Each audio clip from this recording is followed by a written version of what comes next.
नहमदुहु व नुसल्ली अला रसूलिहिल करीम, अम्मा बाद। हज़रात सामीईन व नाज़रीन,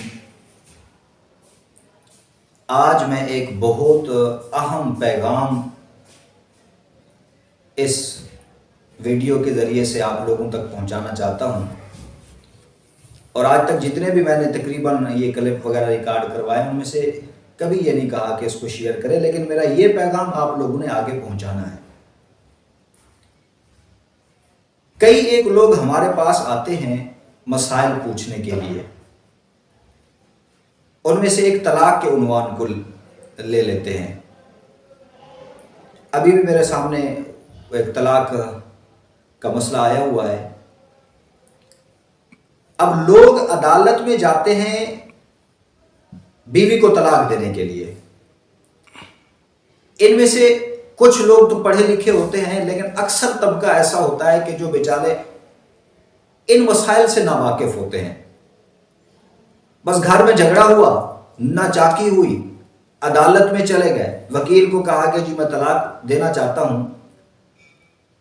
तो अब वो जो तलाकनामे हमारे सामने आते हैं ना, हम पढ़ते हैं तो उसमें एक चीज जो नजर आती है, जो काबिल अफसोस है और जो मैं पैगाम पहुंचाना चाहता हूं, वो ये होती है कि 3 तलाकों से कम में तो ये वकाला ब्रेक लगाते ही नहीं है। कई जगहों पे तो इससे भी आगे गुजरे हुए होते हैं।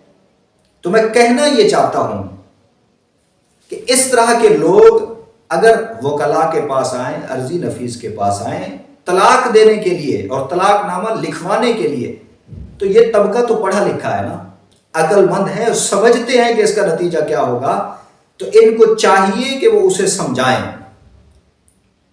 कि बाबा एक तलाक दे दो अपनी बीवी को, और इनको भी चाहिए कि उस तलाकनामे में सिर्फ एक तलाक लिखें कि एक तलाक दे दो। जैसे उसकी इद्दत गुजरेगी वो आपसे फारिग हो जाएगी, आप किसी और जगह निकाह कर सकते हैं, वो किसी और जगह निकाह कर सकती है। अब इसमें फायदा ये होगा कि अगर इन लोगों की अकल ठिकाने आ जाए तो जब एक तलाक दी है, इद्दत के अंदर अंदर अगर इनकी सुलह करने का प्रोग्राम बने तो वो रुजू कर सकते हैं, इद्दत गुजर जाने के बाद निकाह कर सकते हैं। लेकिन जब ये 3 तलाकें दे के आते हैं हमारे पास, तो उस वक्त कुछ भी इनके हाथ में नहीं होता, वापसी का कोई चारा नहीं होता, फिर परेशान होते हैं। एक बंदा तो ऐसा आया, तलाक दी हुई थी, 3 तलाकें, मसला पूछने के लिए आ गया कि जनाब ये मैंने तलाक दी है, क्या मसला है। तो जब हमने उसे बताया तो रोने लग गया, कहता जी मेरे 4 बच्चे हैं, वो तो मैंने गुस्से में दे दी थी। भाई ये चीजें पहले सोचने की थी ना। इसलिए एक तो आप हजरात से गुजारिश है कि इस तरह के मामलात को बिना तलाक के सुलझाएं, तलाक देने की नौबत भी ना आए। लेकिन अगर कभी कभी इस हद तक मामला चला जाता है और आप लोग वकला के पास जाते हैं, तो वकला से मेरी गुजारिश यह है कि वो समझाकर सिर्फ एक तलाक दिलवाया करें, 3 तलाक तक ना जाए, क्योंकि एक तलाक से ही मकसद हासिल हो जाता है। और आहसन और सुन्नत तलाक का तरीका भी यही है कि एक तलाक दी जाए, जैसे उसकी इद्दत गुजरेगी वो खुद ब खुद इससे जुदा हो जाएगी, बहना हो जाएगी।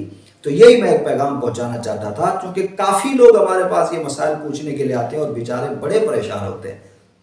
इसलिए गुजारिश यह है कि लोगों के घरों को तोड़ने से बचाइए, जोड़ने की कोशिश कीजिए, पहले इनको समझाएं ताकि ये नौबत ही ना आए, तलाक ना दें। अगर देना चाहते हैं तो एक दें, ताकि कल को अगर इनको समझ में आ जाए और ये रुजू करना चाहें, इनका अपना मुस्तकबिल है, इनके बच्चों का मुस्तकबिल है, उसको सामने रखते हुए अगर ये रुजू करना चाहते हैं तो वापसी की कोई सूरत हो सके, रुजू की शक्ल में या निकाह की शक्ल में, इनको परेशानी ना उठानी पड़े।